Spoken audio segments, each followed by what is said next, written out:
By the time of the Galactic Civil War, the Empire's TIE fighters were vastly inferior to the starfighters of the Rebel Alliance, forcing them to try to catch up through the development of superior TIE models, such as the Interceptor and Defender. But the Empire's inadequacy in regard to their TIE fighters isn't surprising, given the Imperial naval doctrine that was followed by the Empire, which relied on the projection of force through the use of large capital ships such as Star Destroyers. With Imperial Star Destroyers carrying out the most important ends of the Imperial Navy, starfighters were relegated to a minor role, and therefore, TIE fighters did not need to be designed to do any more than fulfill their support and secondary role. However, the same cannot be said about the First Order's TIE fighters, as they recognize the need for vastly superior TIEs than those developed by the Galactic Empire. As we'll come to see, these differences were the product of both necessity and a change in philosophy by the tacticians of the First Order, who recognized a new role was needed for starfighters within the First Order's Navy. In this video expose, I will explain why the First Order needed TIE fighters that were vastly superior than those used by the Empire. The First Order's TIE fighters stood out from those of the Empire in one crucial aspect.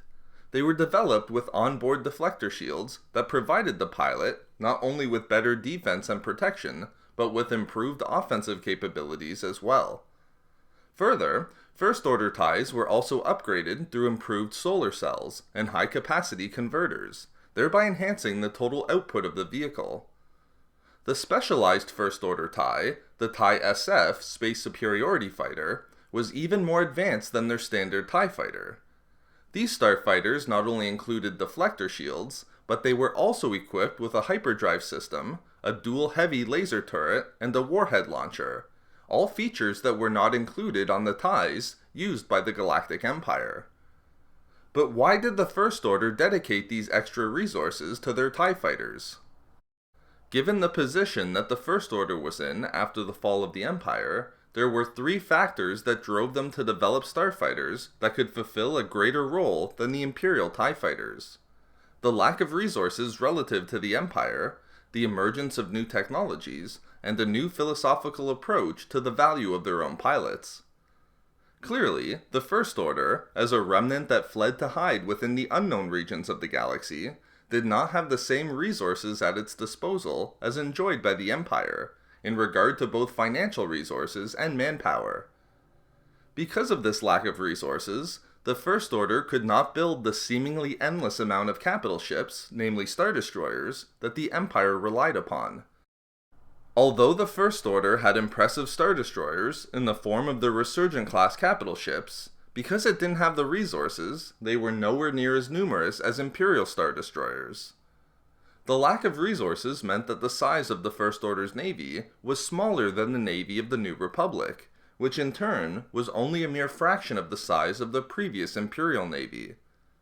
Therefore, because the First Order didn't have the resources to project its power through the reliance upon Star Destroyers, the First Order's naval doctrine could not mirror that of the Empire, thereby forcing them to get more creative in the use of the military resources available to them. Of course, this meant recognizing that starfighters would have to carry a greater burden in their overall military efforts. This change in naval doctrine and strategy, wherein the TIE fighter had an increased role in importance, is directly seen within the designs of the First Order Star Destroyers. Although their Resurgent-class Star Destroyers were visually similar to those of the Imperial era, their design shared many similarities with the Venator-class Star Destroyers used by the Republic in the Clone Wars.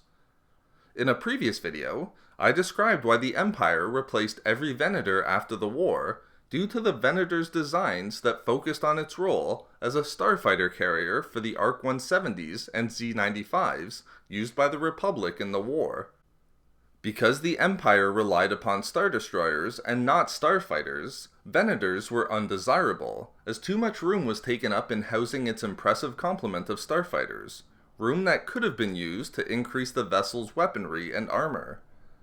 However, because the First Order required starfighters to fulfill a greater role than the Empire did, they brought back the carrier-focused designs of the Venator and implemented them into the designs of their Resurgent-class Star Destroyer, thereby demonstrating the increased appreciation among the tacticians of the First Order for starfighters.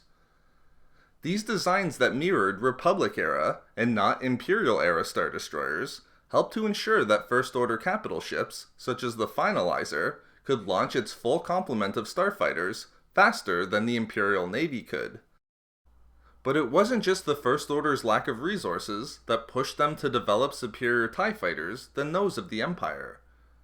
Another important factor was the emergence of new technologies in the realm of starfighters, and specifically the TIE Fighter. Because the First Order had to make use of its resources in a way that maximized efficiency, its engineers were given far greater opportunities to develop their projects within the First Order's less bureaucratic regime.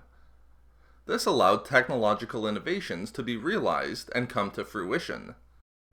This was a significant difference from the regime in place under the Empire, as innovations would often never see the light of day and stay hidden within Imperial war ministries simply due to political infighting and maneuvering. Due to the easier path to production that these engineers had, they were able to make better use of the First Order's resources and get more features into the designs of their TIE fighters.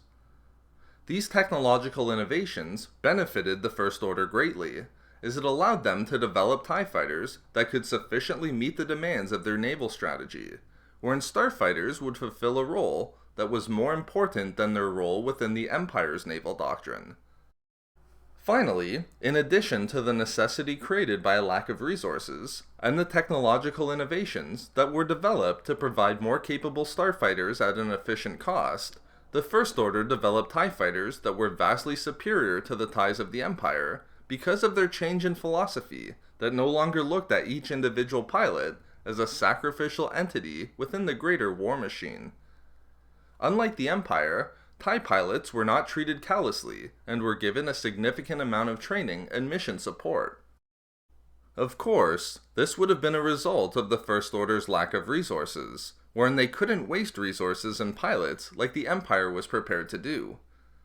But even further than that, there was a real philosophical change within the high command of the First Order, where they recognized that their pilots weren't merely expendable and viewed them as critically valuable military assets. Because they were viewed as assets within the First Order's war machine and military goals, pilots were not only provided with extensive training and resources during their missions, but they were also provided with top-of-the-line TIE fighters that ensured that the survival rate of pilots was far greater than that of the TIE pilots within the Empire. Therefore, because of their lack of resources in comparison to the Empire, the advances that they were able to make in regard to starfighter technology, and their change in philosophy that viewed TIE pilots as crucial military assets, the First Order recognized that they needed TIE fighters that were vastly superior to those of the Empire. So there we have it. Why the First Order built TIE fighters that far exceeded those of the Empire. We love making these videos, so why not subscribe for more fun Star Wars theories and discussions? Also, if you enjoyed the video, think about giving a like or leaving a comment. If not for me, for still being behind X-Wing.